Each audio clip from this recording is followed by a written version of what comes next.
कांग्रेस की सरकार का संकट टल गया, मुख्यमंत्री का संकट टल गया, ऑब्जर्वर्स दिल्ली वापस लौट गए हैं, लेकिन क्या ऑपरेशन लोटस की भाजपा की मंशाएं खत्म हुई हैं?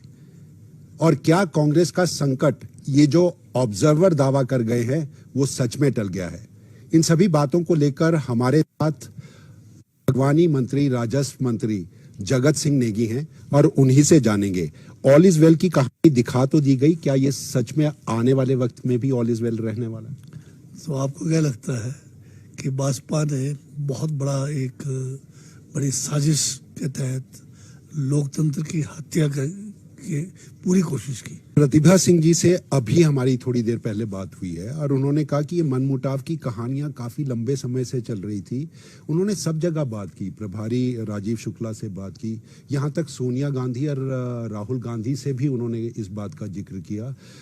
दिल्ली का संदेश कोई इस तरह क्या नहीं आया? ये जो मनमुटाव की कहानियां थी वो इतनी आगे बढ़ गई। आप सहमत हैं इस? अब मैं एक बात कहना चाहता हूँ। पिछले कल दिल्ली से ऑब्जर्वर्स भी आए और उनके सामने सारे जो लोग हैं, जिसमें सीएम है, पीसीसी चीफ है, उसमें मंत्रीगण है, विधायकगण है, सब ने बैठकर एक फैसला हुआ कि जो भी पूर्व में हुआ या जो किसी के कोई समस्याओं का समाधान की बात थी या अन्य बातें थी, उस सबके लिए अगर कोई कमी थी तो एक कोऑर्डिनेशन कमेटी का गठन किया गया है, जिसमें मुख्यमंत्री को भी उसमें शामिल है, उसमें पीसीसी चीफ भी शामिल है, डिप्टी सीएम भी शामिल है, 3 अन्य लोग और शामिल किए जाएंगे। तो अब कहाँ रह गया ये बात कहने के लिए प्रेस में कि जो है इस कारण नहीं हुआ, उस कारण नहीं हुआ, सारी बातें तो खत्म हो गई। अच्छा, भाजपा लगातार एक बात कह रही है, अभी कांग्रेस के कई और लोग टूटेंगे, क्या इस तरह की संभावनाएं हैं कांग्रेस? मैं ये पूछ रहा हूँ, भाजपा के पास कौन सी जादू की छड़ी है जो कि हमारे विधायकों को अपनी ओर करेंगे? नाराज चेहरों की नहीं, वो कोई जादू की छड़ी नहीं है, धन बल है।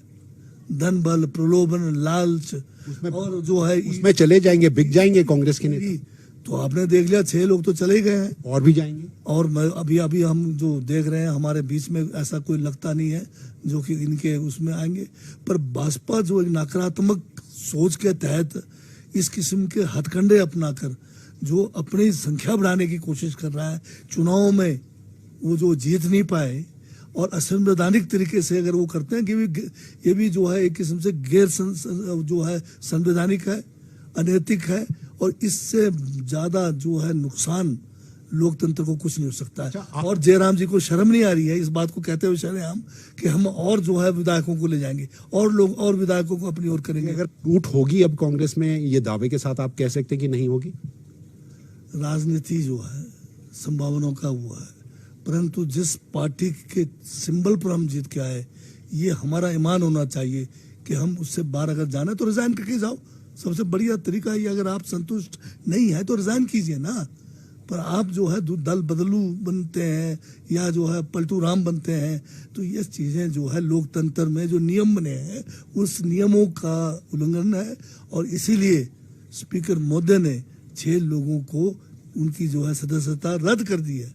अच्छा, मुख्यमंत्री ने एक बात का ऐलान किया। अंतिम प्रश्न मेरा, मुख्यमंत्री ने कल भरे पत्रकार सम्मेलन में आपके ऑब्जर्वर्स के सामने कहा था कि ये जो 6 नाराज चेहरे अगर ये आना चाहते हैं तो खुले दिल से हमारा स्वागत है, क्या उनको वापस लिया जाना चाहिए? वो तो मुख्यमंत्री का स्टेटमेंट है, वो जाने। लेकिन आपको व्यक्तिगत तौर पर क्या लगता है कि पार्टी में इस तरह की खिलाफत करने वाले, राज्यसभा के सांसद के कदम रोक देने वाले ऐसे लोगों को पार्टी में वापस लिया जाना चाहिए? जहाँ तक मेरी अपनी व्यक्तिगत राय है, जो लोग एक नियम को नहीं मानते, जो लोग घर को जलाते हैं, उन लोगों के साथ तो जो है किसी किस्म की नरमी बरतना जो है शायद पार्टी हित में भी नहीं होगा, लोकतंत्र के हित में भी नहीं होगा। इसका मतलब हम बढ़ावा देंगे, गलत तरीके से नकारात्मक सोच को बढ़ावा देंगे, मेरा ये मानना है। ये थे हमारे साथ बागवानी और राजस्व मंत्री जगत सिंह नेगी। खुले तौर पर उन्होंने कहा है, ये निष्कासित किए गए लोग जिस तरह का कर्म उन्होंने किया है, जिस तरह की बाधा एक राजनीतिक पार्टी के लिए पहुंचाई है, उनकी वापसी कम से कम उनके नजरिए से नहीं होनी चाहिए। भले ही मुख्यमंत्री ने खुले दिल से इसका ऐलान किया है। हिमाचल प्रदेश की राजनीतिक तस्वीर में भाजपा का सियासत को बदलने का खेल और कांग्रेस का अपनी सरकार और मुख्यमंत्री को बचाने का खेल जारी है। भाजपा अभी भी सेंधमारी की उम्मीद में है, लेकिन ये पूरी होती है या नहीं, ये वक्त बताएगा। कैमरामैन सुभाष के साथ अरुण उनियाल, सूर्य समाचार, शिमला।